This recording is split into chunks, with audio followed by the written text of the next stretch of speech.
Futures Live. This is Bob Desmond, and we will be going over the opening price action of the futures market. They are now open for business, and we're going to go over those charts in a moment. We're going to talk about equities, bonds, yields, and commodities.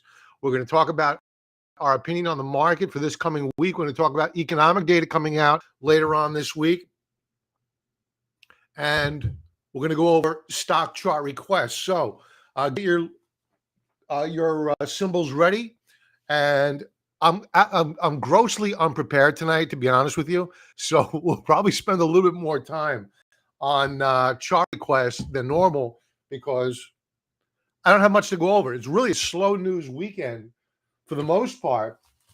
So as you populate the chat, I will add on the symbols to the list. So let me do a screen share here. Oh, by the way, we did a 30-minute chart club meeting yesterday. It's posted on YouTube. We upvoted our top 4 favorite stocks. I'll show you them in a moment.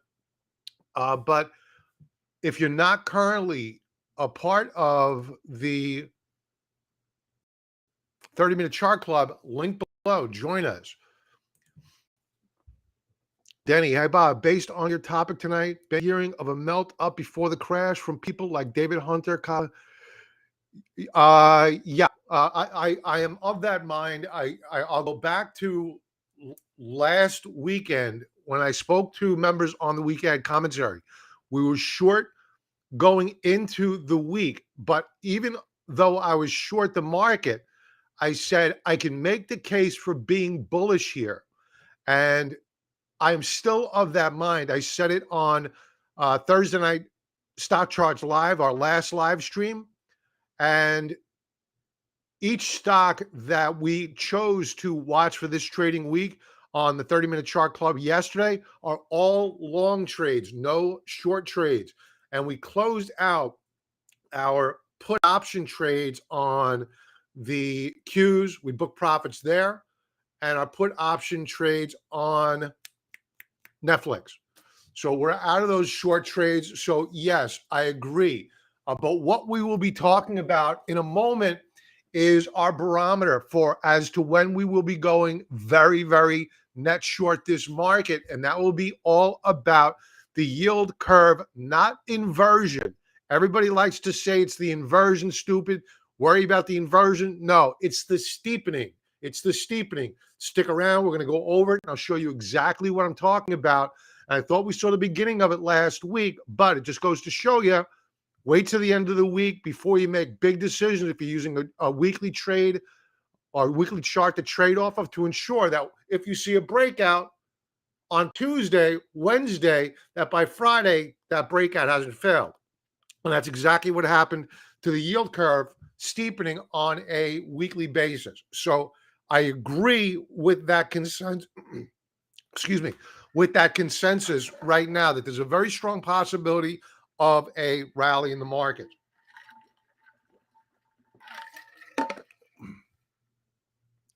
Albeit very brief. Tim, good evening to you, my friend. Bear Bull Traders, hello to you, sir. Clark, hey, brother. Tim, I remember March 2000 melt up and then a huge crash. Yes. Right before the crash is always the new beginning, the new dawn. Hello, Bob. Hello, Paul. Danny, yes. Thanks, Bob. Yes, I heard last week. Yep. Yeah, no change on our part. We're still of that mind. Good evening to you, Dane. Corey, hello, sir. Okay, let's share my screen here before I forget to do so, and I get reminded. And what we're going to do first is we're going to talk about the opening price action of the equity market here, the futures, and we're going to begin with the S&P 500. This is a 15-minute chart. What I want to point out here on this 15-minute chart is that we're seeing a pretty good setup, honestly. Granted, it's a volatile chart. It's only 15 minutes, but we're stair-stepping higher. All right, this is a bullish pattern. Rally, pullback, rally, pullback. Here's your lower band of support. So it looks as though we're going to get a continuation move up higher on the E-minis.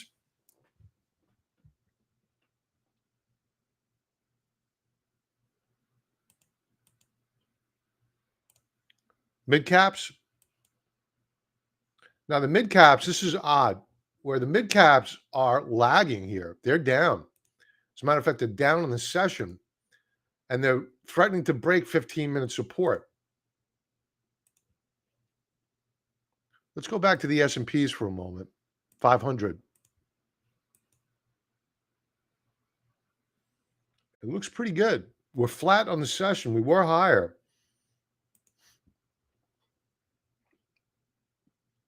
Let's take a look at the small caps. They're down, but this is a similar chart to the S&P 500, where we're stair-stepping higher in an ascending wedge formation.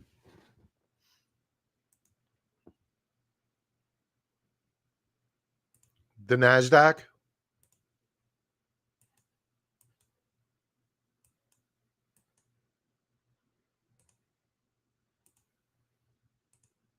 These are the NASDAQ 100, the triple Qs. And it appears as though they're getting ready to rally here. So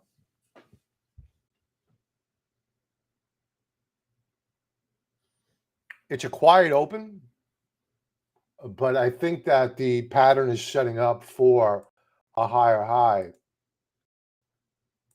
Still have a small short position using the SQQQ on the Qs. We're profitable on the trade. I may just close that out tomorrow. So here you have a 4-hour breakout.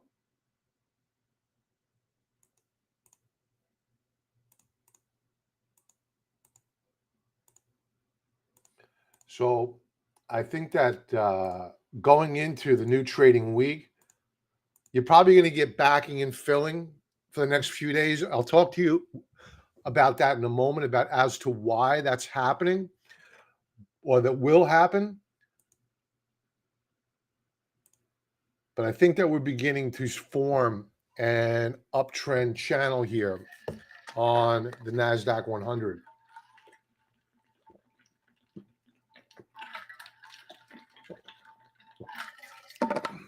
Super dry throat, sorry. So equities looking good, net looking good going into the new trading week. Let's go back to the 15-minute chart. Now I want to take a look at currencies, because the dollar has been very, very strong. And at current, relative to the close, we're about unchanged on the dollar. We had broken out above this uptrend channel. This is a 4-hour chart. And I think that we may get a pullback on the dollar. And I believe in it so much so that on the gap up on the dollar on Friday, I executed a long trade on NUGT using a call spread, meaning I bought a deep in the money call option, actually 10 contracts. Bought 10 contracts deep in the money. I forget what month. I think the April the 21st expiration. And then I sold deep out of the money calls to help finance the trade. So the dollar is right now flirting with a potential breakdown below its breakout point, and that should light a fuse under gold, silver, and the gold stocks. But first, we need to get a break here. Gold bugs will not buy gold if the dollar is very strong.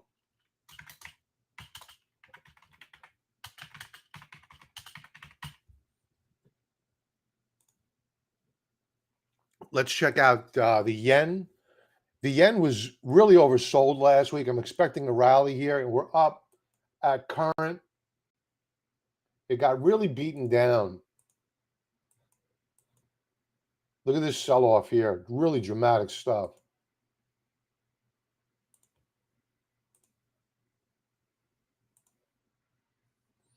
So we're going to have resistance immediately above. Let's check out the euro. The euro is down slightly, but it's holding support, 4-hour support. So no new daily lower low today. Anyway, it's early. But I think that these currencies, the yen and the euro, which are the two largest counterparties to the dollar in the Dixie basket, they appear to be firming up a little bit. The yen in particular is pretty oversold. So if it rallies and we at least catch a small bid under the euro, that'll drop the dollar, allowing for gold stocks to move up higher. Now, gold in particular on a monthly time frame looks like heck. It doesn't look good at all. We closed down below 18.25 the ounce last week, and on a monthly time frame, it looks bad. Right now, you can see with the dollars down slightly, we're up a little bit on gold, and you should expect to see the gold stocks rally this week if the dollar pulls back. So I'm liking the gold stocks for a trade only. The dollar is still too strong to say that the rally is done and over with. Let's check out silver.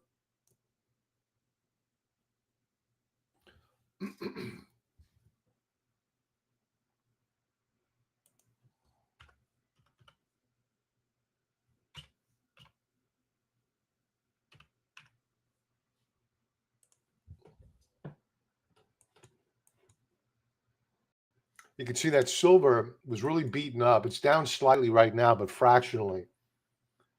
It's off of its lows.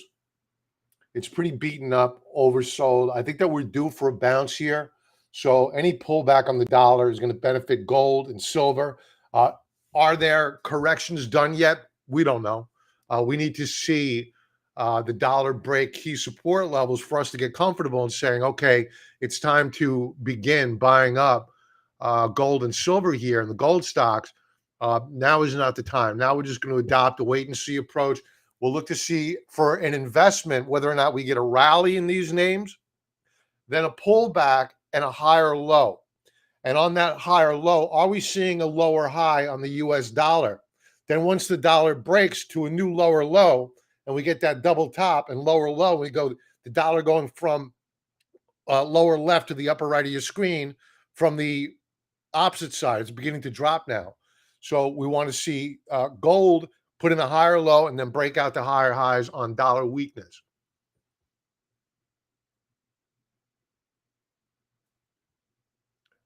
Let's take a quick peek at yields. The 10-year yield.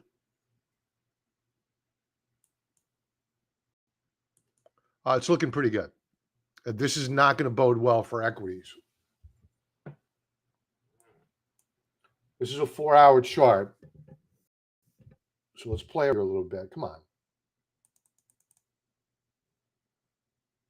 So here is our uptrend channel, which we broke on Wednesday, believe it or not. Then we got that PCE report on Friday, and that spiked yields up higher yet again. So this bar here at current appears to be a bullish reversal bar. Next resistance level is the 4 handle on the 10-year yield. So if we begin to break out and above a 4 handle on the 10-year yield, you're going to see technology stocks struggle a bit. I'm not saying that they're going to drop like a rock. A lot of them are cutting heads. They're cutting costs. They're able to afford higher yields more so than they were 6 months to a year ago. But at some point in time, Yields are going to catch up, and you have zombie companies out there. And I say this all the time: watch out for these small caps with horrible balance sheets because they weren't making money at 0% interest rates. How are they going to refinance their debt and make money at higher yields? So, hey Pat, how you doing, brother? So that's the bond market. We're going to talk more about bonds in a moment. I know it's boring, but it really, really matters. Let's spend a moment. Let's talk about energy. Now, oil looked as if this is light sweet crude, not Brent, light sweet crude. And oil looked as if it was going to break support at one point in time last week. However, it reversed to close higher on Friday with a bullish key reversal bar. And folks, if you're new to technical analysis and you're wondering what is a bullish reversal bar or an outside reversal bar, bullish engulfing, whatever, I have a 5-part video tutorial linked below on my top 5 favorite candlestick patterns. It's free.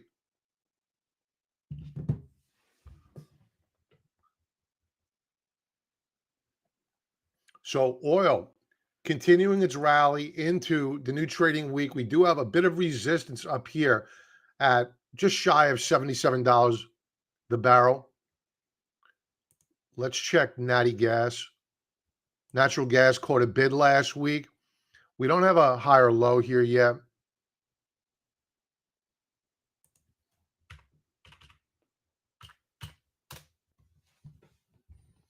It's continuing its rally, up nearly 3% on the session. Again, we do not have a higher low here. All right, that's what we need to see before we even think about getting long of natural gas again. So we're going to adopt a wait and see approach on natural gas. I would not chase the rally.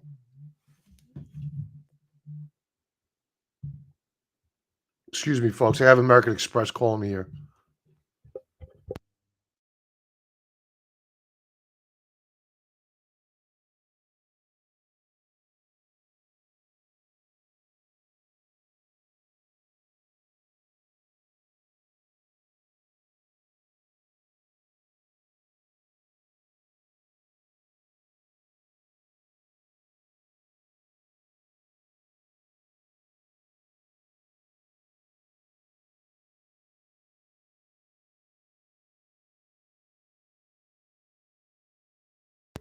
Okay.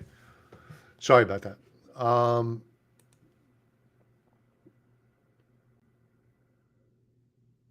Where were we? Okay, natural gas. Let's move on to other commodities. We're going to go to a weekly chart. We're going to talk about, I want to talk a little bit about copper. Now, copper, Dr. Copper is called Dr. Copper for a reason. As goes copper, so goes usually global growth. And an amazing chart from last week developed. I just saw this earlier when I was prepping for the show. And copper on the week last week had a massive failure. I mean, we had broken out back here the week of January the 9th, and we pulled back, orderly pullback off of the uptrend channel, the upper band. But then last week, last week we broke the lower band of support. This is a major failure on copper. So all this talk about China reopening, I'm not putting all that much faith into that. Not with copper going in the wrong direction.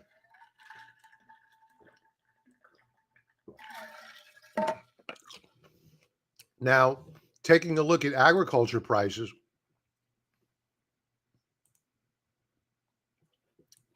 corn, big break last week.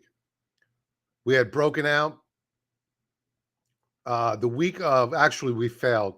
We re-broke out the week of January the 9th. Last week, failure.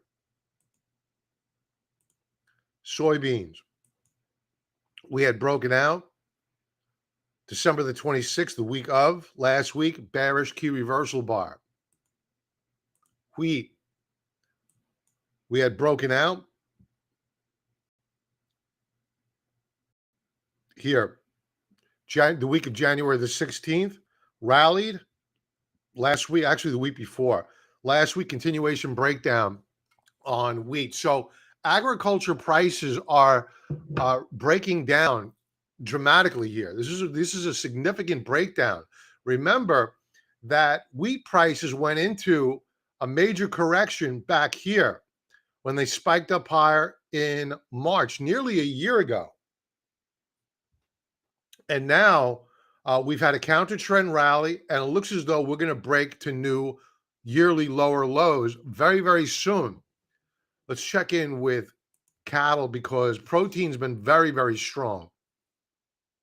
Let's see if there's a similar pattern developing there.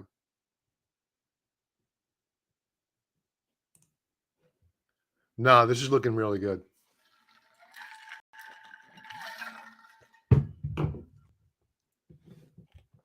Still very strong. I mean, it broke down here the week of the 2nd of January, but it regained its footing and it looks still strong. Now, if it breaks support here on the week, well, then it may just join the ranks of agriculture. So interesting price action going on in the commodities market.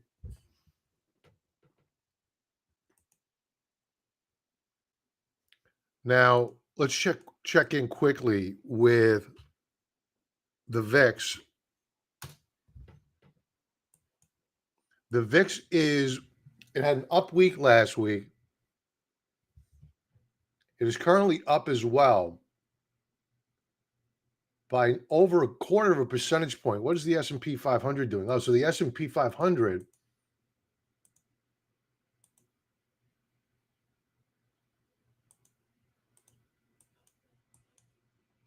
is rolling over here a little bit.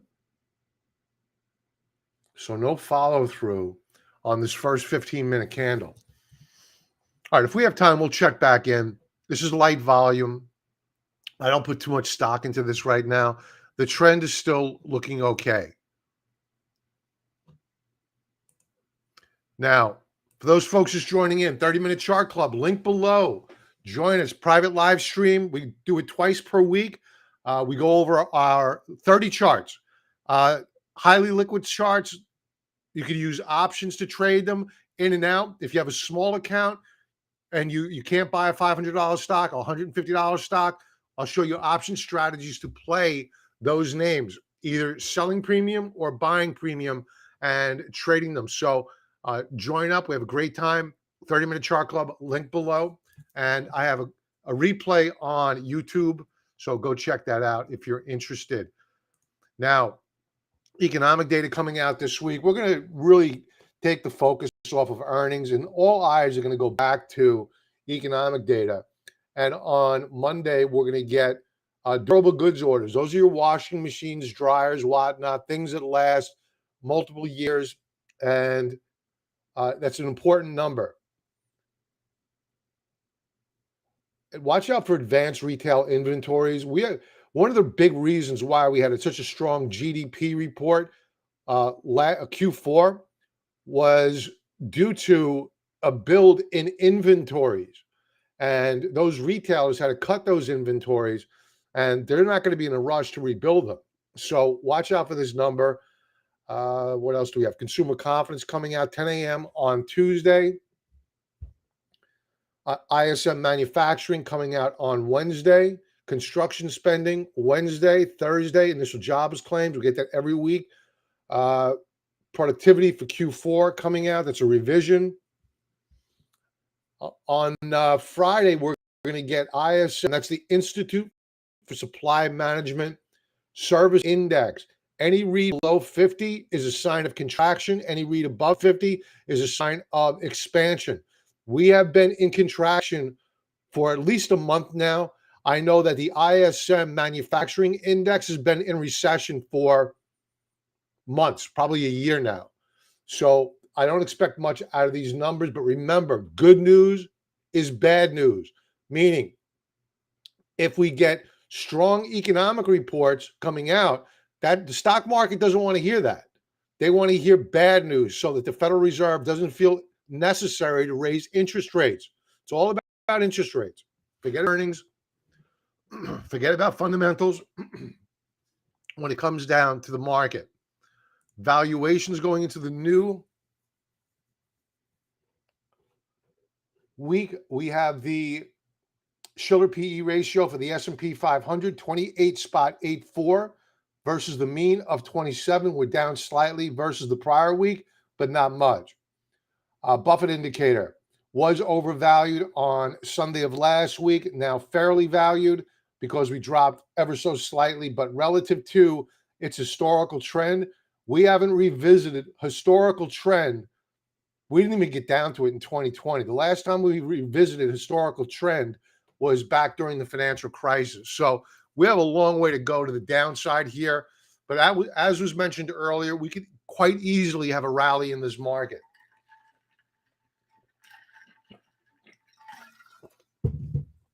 Now, a few stocks where there's a lot of option interest. Tesla, you have options expiring March the 3rd, indicate 210 to 220 strong resistance levels. That's good because I sold deep out of the money naked calls on Tesla. So net, we have a short position on Tesla. Amazon, options expiring next week, indicate a significant open interest build at the 100 call strike. So you may see a rally up and into 100 on Amazon. I think they closed at 93 and change.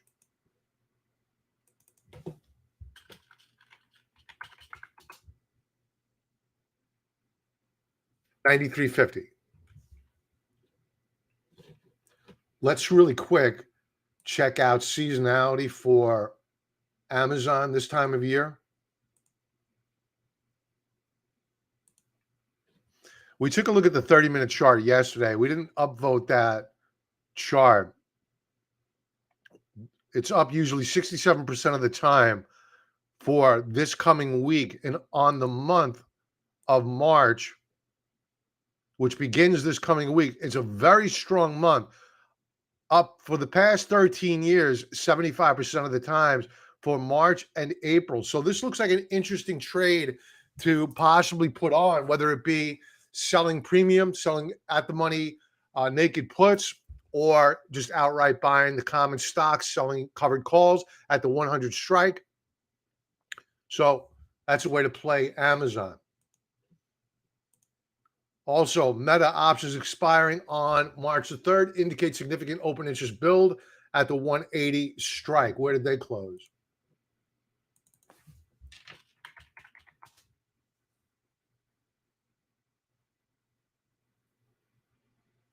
Closed at 170, but there's a lot of overhead supply here.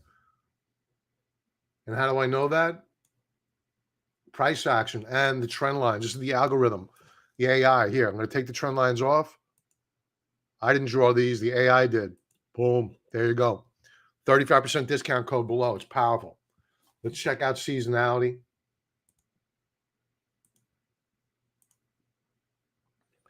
Meta going back the past 11 years. February, a down month 26% of the time, but March up 80% of the time. Let's go to a weekly view. This coming week is not a very good week historically for Meta, up only 50% of the times, but the next week, over the past 11 years, up 80% of the time. So I think that if you look for a dip this coming week to a reasonable support level, and you have a tight stop immediately below that support level, you could probably use this historical trend line, this historical data as one of the reasons why to get long of it, as long as you have a good technical setup for Meta. And again, I would sell in this current market environment, covered calls. Immediately, I would put on some sort of a hedge just in case this market tips. Options are cheap, very, very cheap. So let's talk a little bit about the close last week. I want to talk about the Qs. And this is a monthly chart of the Qs. Now, on the month, we are now down on the month, bearish key reversal bar. But I'll tell you, we have a bit of historical data. What I just did on this monthly chart is that I overlaid quarterly support on top of the monthly chart. And you could see we closed smack dab nearly to the penny at quarterly support highlighted in dashed line blue. So this is significant data here. And we really need to respect what this chart is telling us.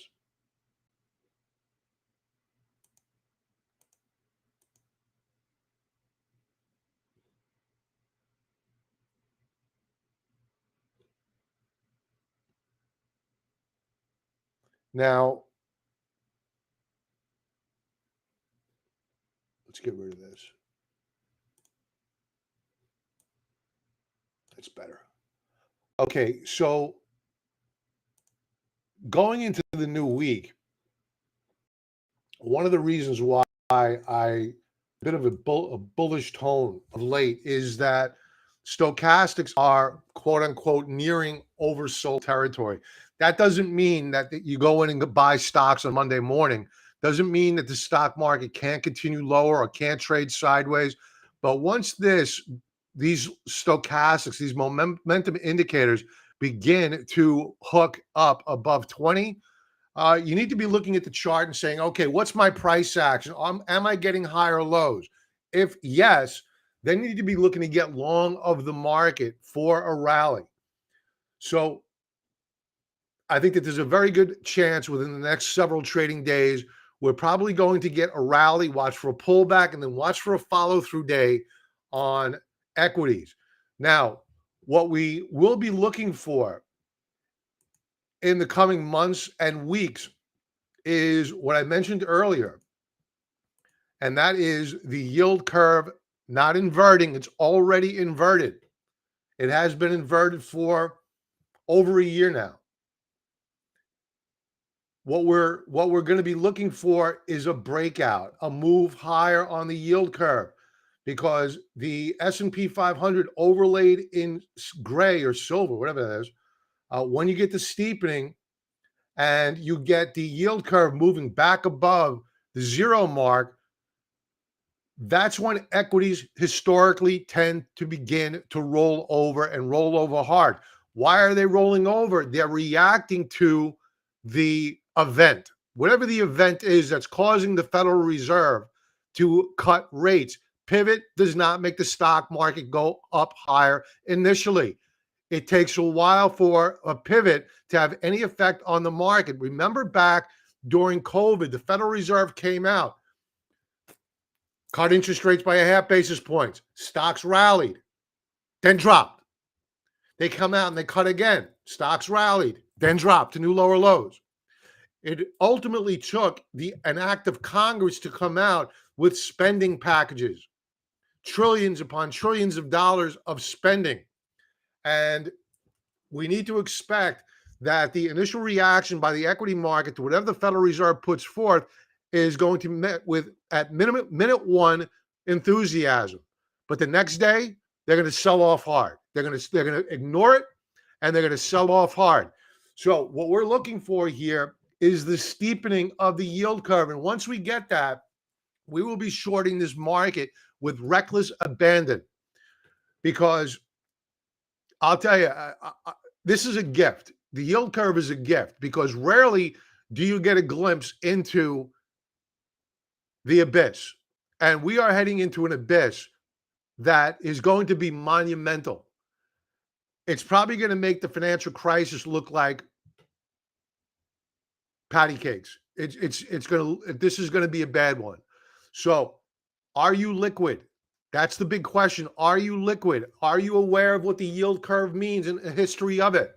And if you go back to 2000, 2007, COVID, all of which, before you had a stock market crash, you had an inversion, then a subsequent steepening of the yield curve, and equities rolled over. So for all of this talk of we want to pivot, we want to pivot, we want to pivot, they don't want to pivot. Because when they pivot, there's a reason for it, and equities roll over. That's what history has taught us. So don't let these talking heads take parking space up in your head. Don't let them do it.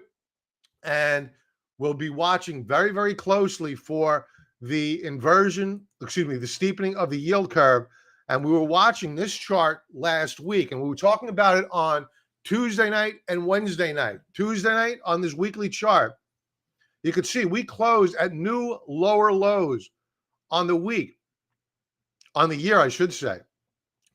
But earlier in the week, this red line was black, and it was above this upper band of resistance. But with all the economic data came out, the inflation data that came out, the yield curve inverted even more. But there's only so much more room that this can move lower before you get that steepening. So be careful, folks. Be very, very careful. Yes, short term, I think that we could rally here. But this is unsustainable. This is abnormal. It is not the norm. And once it gets resolved, the equity markets they're going to see a bloodbath. So the question is, are you liquid, and will you be able to short the market? And will you know in advance of the initial sell-off when to get short? So if you're not currently a member, sign up. We look at this all the time. Every night we look at it. Okay, let's do some chart requests.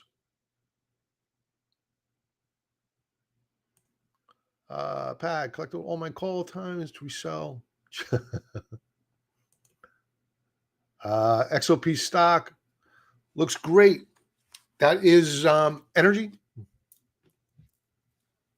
I believe. What time do we have? 6:39. SQQQ will break through 100 at some point in a few months. What do you think, Bob? Yeah, we'll take a look at it. We'll take a look at it.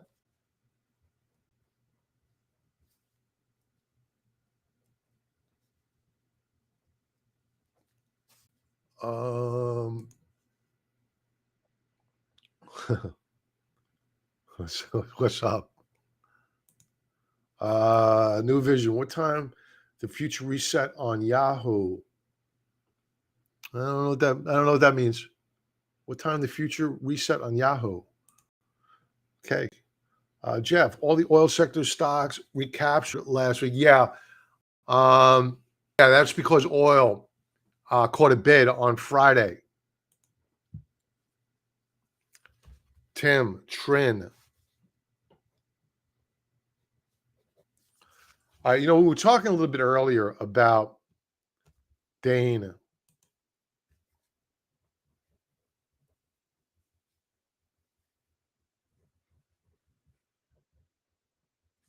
We were talking a little bit about gold earlier. And as much as I dislike the Chinese Communist Party, they know their stuff when it comes down to gold. China's central bank likely owns 4,309 tons of gold, more than double what was officially disclosed. Think about it. Think about it. According to my analysis, the Chinese central bank owned 4,309 tons of gold December the 31st, which is more than double official disclosure. I just read that. My estimate would make that China's second largest gold reserve country after the U.S. The Chinese private sector holds 23,745 tons, bringing the total gold to 28,000 tons.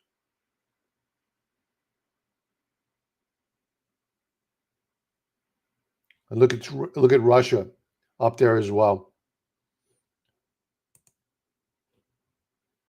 So, folks, there's going to come a point, I want to take you back to the chart of the yield curve. And I have another line graph overlaid here.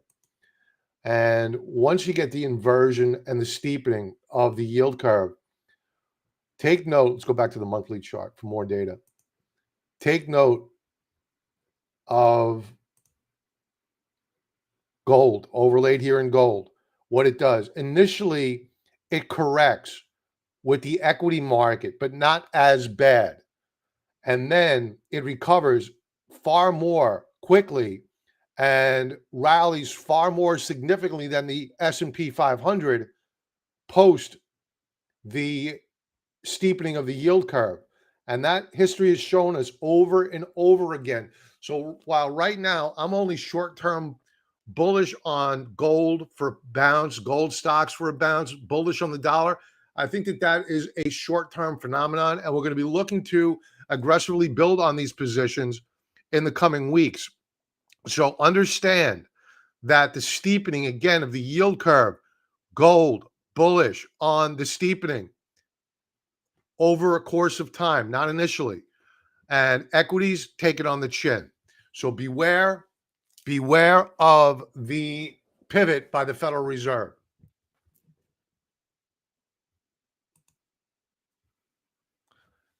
Hey, Bob, the GDM pulled back to the 30-week moving average and bounce. I think you're right about the miners.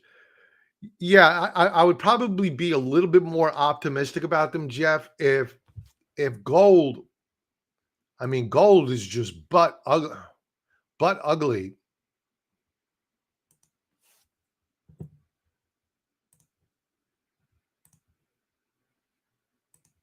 on the month. I mean, really, really bad.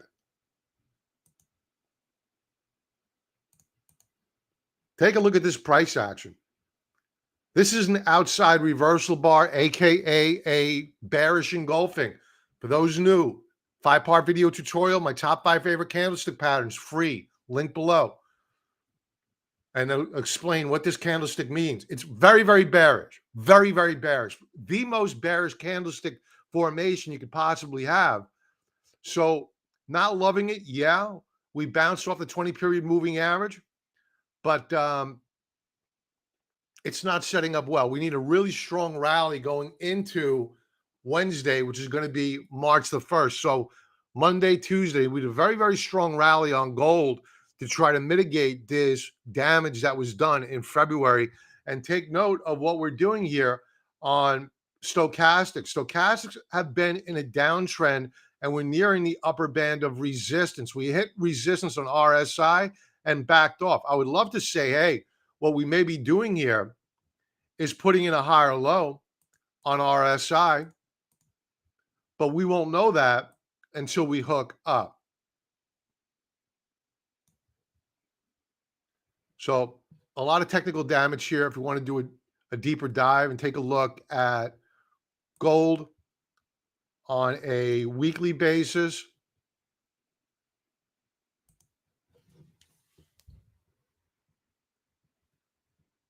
I mean, horrible. We closed at the lows of the week. The one thing that I need to say is that volume is dropping off sequentially, which is a bullish thing. Let's go to a daily view. Daily Stokes are very, very oversold. So yeah, we're due for a pop here.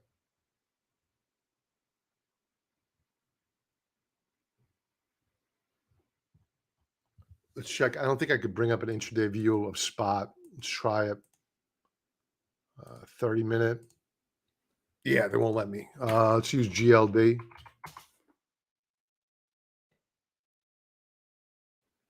Not looking good here. This is not a good chart on the GLD. It looks like gold wants to break lower. Despite the fact that it's up slightly in the futures market at current. I think we need a washout. I think we need a washout in a bullish reversal day. And meaning we sell off hard in the morning, close strong on the afternoon. And that's your signal. Okay. Our top 4 stocks to watch for trades going into the new trading week. Zoom. They report earnings tomorrow. Thanks for Pedro for reminding me about that. Coinbase looking really good. Airbnb as well looking good. Google looking good as well going into the new trading week. 30-minute chart. And members, we will be sending out alerts if and when we do execute on those trades. Let's do some chart requests. Randy, Baba.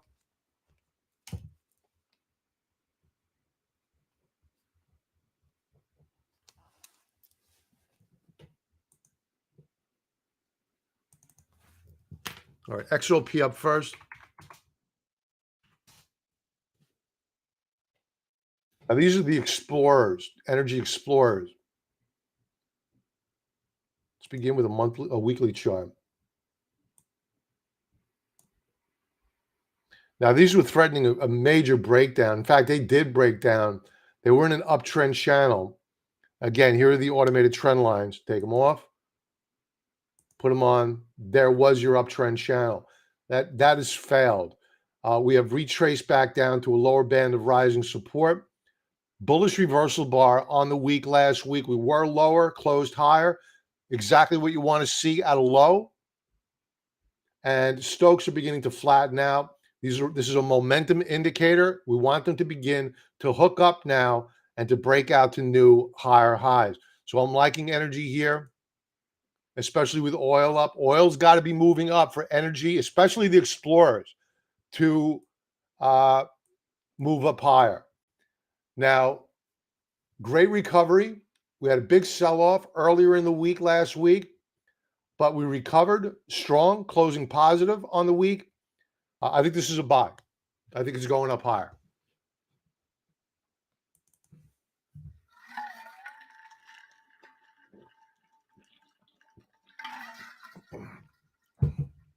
SQQQ. This is for Mark. We go to 100. I think it's easier for us to do that, but I'm thinking in the short term that we may get a pop here in equities. And yeah, is it possible? I mean, what you're looking at here on this weekly chart, it's a beautiful chart. We are building what you call a W formation. All right, so here's the left side of your W formation. Here's the pivot point. If you want to mark this on your calendar, the pivot point is at $69.55. So we had rallied up to that point, pulled back, rallied, lower high. So we saw the resumption of a downtrend channel. Yet at current, we're holding support. Before I got extremely bullish on the SQQQ, we need to recapture $50 a share. We need to be back above $50 a share. So while I have a long position right now, I may just stop out of it. I have a profit because I do think that equity is going to rally. And if they do rally, I'll just buy it back on weakness. Now, the stochastics are telling a beautiful story here. And this is by far my favorite indicator because it's telling you a story. It's putting in a higher low. And once we begin to break out above this prior high, you can bet your bottom dollar that the price of the SQQQ is ripping up higher. But this could take several weeks for that to happen, if it does happen. Right? There's no guarantees or only probabilities. So can it hit $100 mark? Sure. But first we need to get past 50, right? So just baby steps, right? We want to get past 50. We want to get past this potential rally in equities. And then we'll talk about resistance levels on SQQQ. Trinity Capital. We've gone over this one before.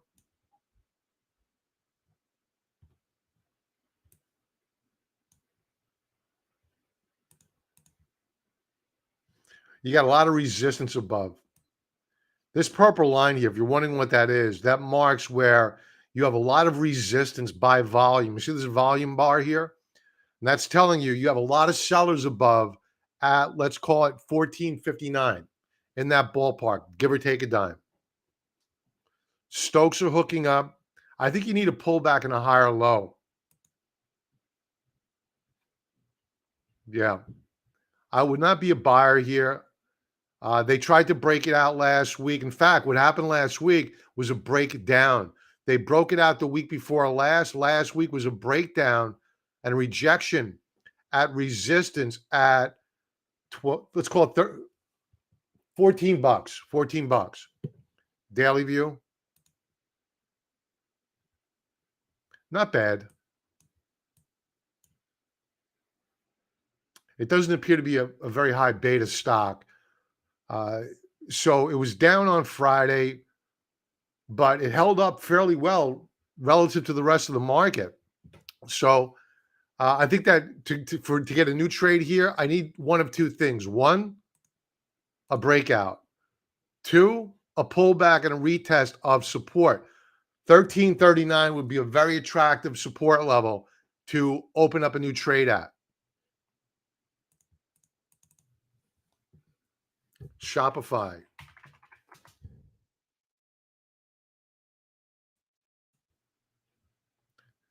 Now, we reviewed Shopify yesterday on the 30-minute chart club.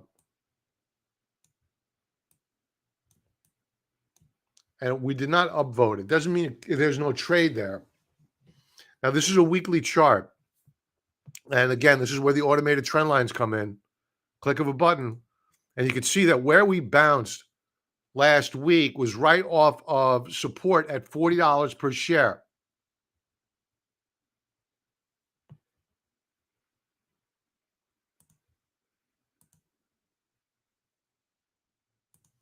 And it also corresponds perfectly to the prior lows, the lower band of support. I'm liking Shopify here.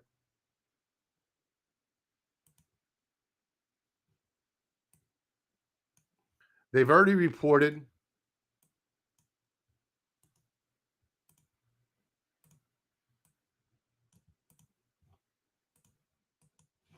I think Shopify is a buy.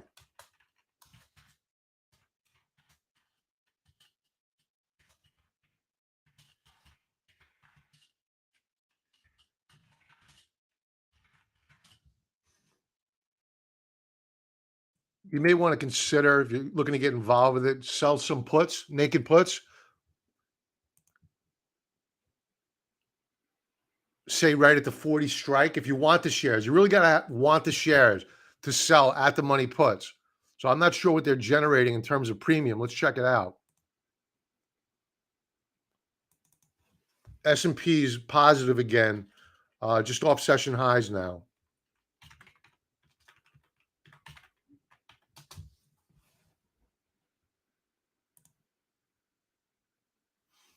You're not going to get paid much in premium, but if you want the shares, it really doesn't matter too much. You just want a discount.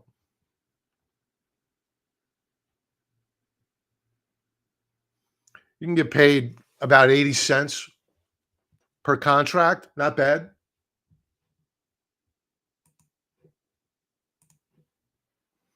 So I like the setup here. Shopify looking good. Let's go to the 30-minute chart. See what I didn't like about it. Oh, this is what I didn't like about it. We drifted right up and into resistance. Expect a pullback here.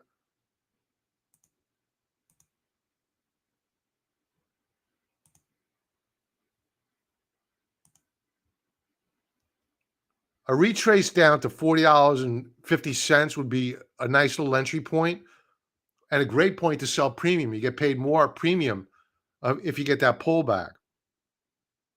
So Shopify looking like an interesting trade. You're welcome, Tim.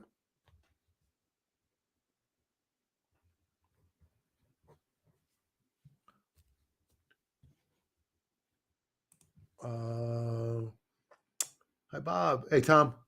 FNV closed higher with high volume. Will it imply Nugget will be okay? FNV. What is FNV?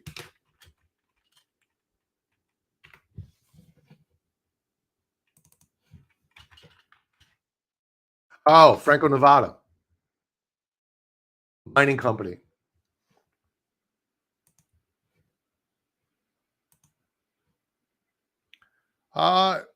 Franco-Nevada bounced off of historical support last week. Nice little bounce there. Momentum is still against bulls,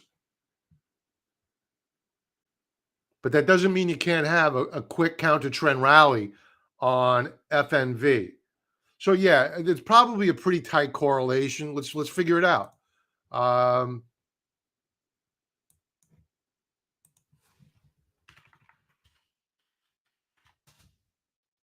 for those not familiar with what NUGT is, it's a leveraged ETF putting you long of the gold mining stocks. It is not for the faint of heart. Very, very volatile.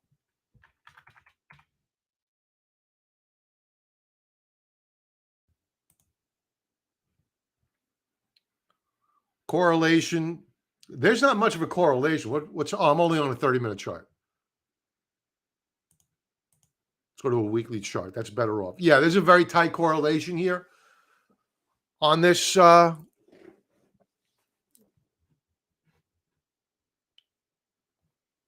yeah, I think that if you get a bounce on Franco Nevada, you're going to get a bounce on Nugget as well. The correlation is clear that that's probably what's going to happen.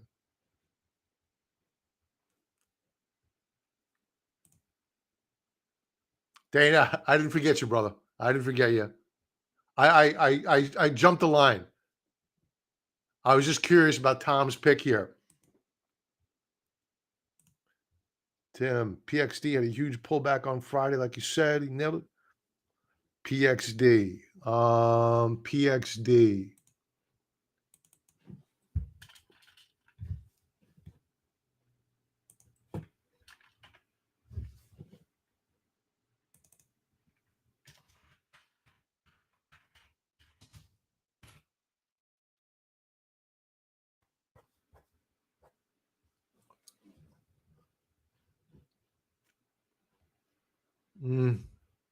That's a tough one.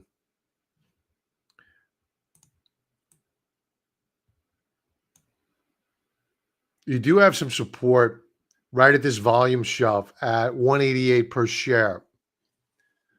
Does it hold? Not quite sure. And, you also have your VWAP immediately below, and note exactly where it bounced off of. The VWAP, which connects the prior highs actually on this chart, the VWAP corresponds exactly to this volume shelf, and it bounced right off of it. Stokes are going in the wrong direction on a monthly chart. There's probably more pain to be had here. That doesn't mean it can't bounce for a counter trend rally. Daily chart? Yeah, I mean, I must have drawn this line. Oh, no, I didn't. This support level here. I think this is a fractal.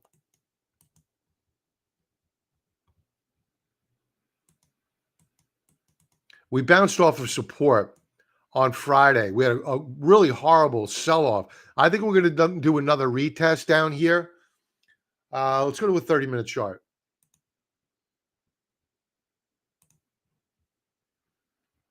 Yeah, be careful. Be careful. So you had a dead cat bounce off of the lows of Friday. Now, we rallied right up and into this resistance level. Again, automated trend lines, folks. It saves you a lot of headaches. Link below, 35% discount TrendSpider. I think that this is going to break. Now, do we break down to new daily lows, or do we put in a higher low? That's for God to tell us, right? We'll watch it, and we'll see whether or not it breaks to new lower lows. If you want to buy the pullback, use a tight stop. It's a bit speculative. I would stay small in that trade because there's a good chance we do break. Stokes have broken out. So you're seeing the beginning of some momentum that's only on a 30-minute time frame, though. So just be careful. Wait for the pullback. Scratch the itch. Buy a few shares. I would stop out on a break below Friday's lows, and I would add more to the trade on a new higher high versus this 30-minute bar, and that high was at 197.59. I would add more on a close above that mark.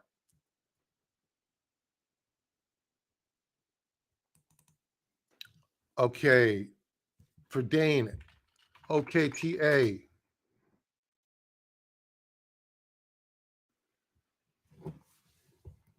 This is a monthly chart.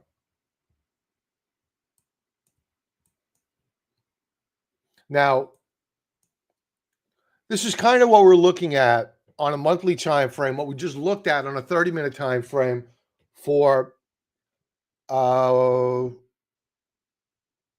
PXD.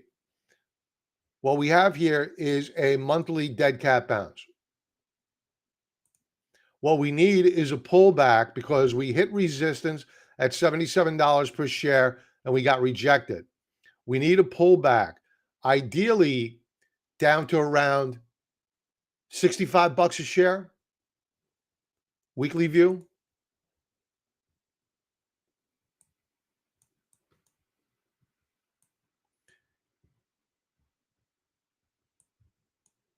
Yeah, we broke daily support, a weekly support last week. We were in an uptrend channel, an ascending wedge formation that ended last week. Beware, you may have some downside here. Yeah. We bounced on a weekly time frame off of support. Again, automated trend lines. Click of a button.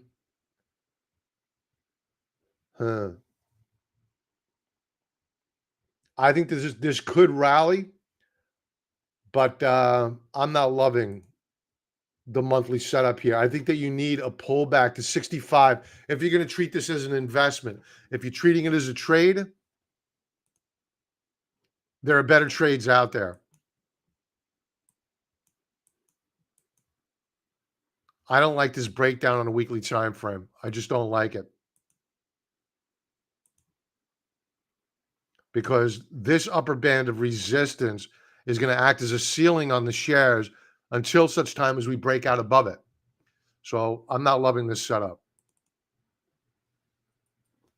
Bitcoin. I got to use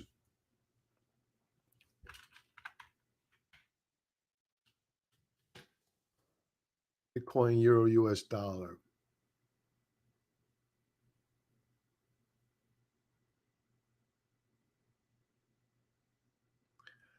TrendSpider has so many crypto symbols. Let's go to Bitcoin, my saved chart.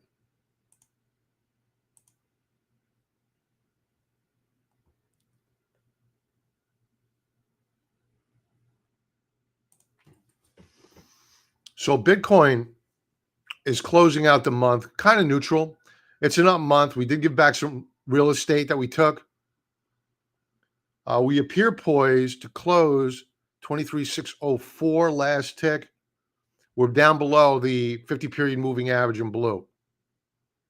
I'd like to see a close above that mark before the end of business on the 20, was it the 28 or 29 days in this month? 28. Weekly chart. Weekly chart looks okay. Now we're down, but it looks as though we were a little bit overbought. We're pulling back and setting the stage for a new higher low. Daily view. I'm liking the hookup on Stokes.